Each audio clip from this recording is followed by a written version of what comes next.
It was intentionally done by God.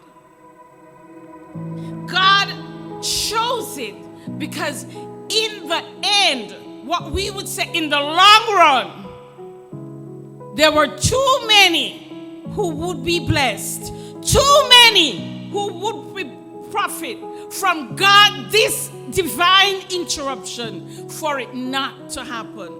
It's like the doctor gives you, you're sick, you go to the doctor, and the doctor gives you medication. And you start taking the medication, and you have all sorts of effects flying out of your body. And you call the doctor, "Doctor, I don't like how my head feels worse than when I came here. I don't like how my body rocking with pain." And the doctor calmly says, "Mrs. So-and-so, continue taking the medication. That is the first reaction, but in the long run, it will make you better." And that is what God's chosen interruption did for us, you and I, when he chose to interrupt Mary, a single, young, beautiful, engaged woman, waiting to be married. Not only is she waiting to be married, but she has also kept herself. She is a virgin.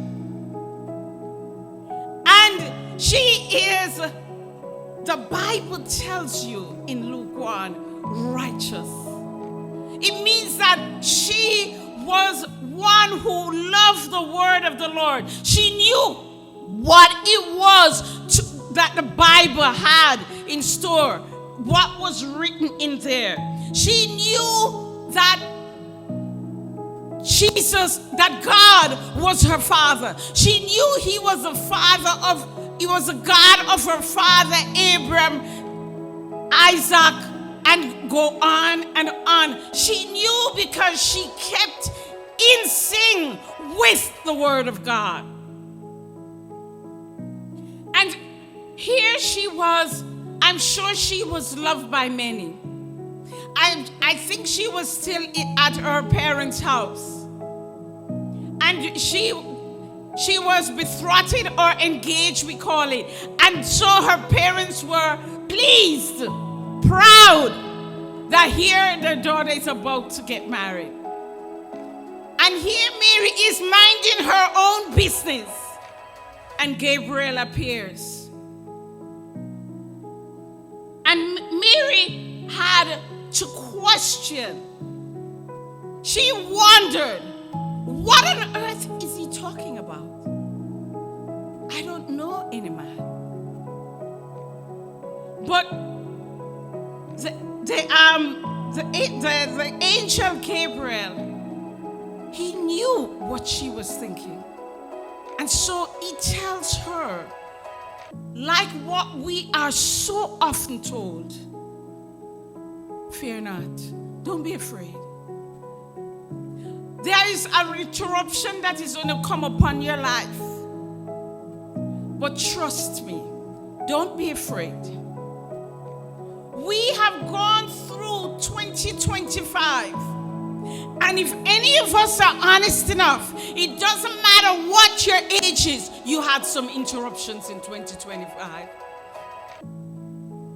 And some were joyous. Some had you really, your hand on your head. Some had you on your knees. Some interruptions that occurred, you neither remember to put your hand on your head or go down on your knee. Instead, you started questioning. Instead, you may have gone off complaining. And that's what interruptions do. But Mary, she submitted. She submitted in Mary's brokenness. And she knew her life was going to be broken. She knew, and that's why she pointed out to the angel, I don't know a man. How could that be? And if you are pregnant, the same stigma that carried in Mary's time is still here today. Pregnant and not married, pregnant and not knowing the Father, pregnant. Thank you, Pastor. How am I going to walk out of my house again?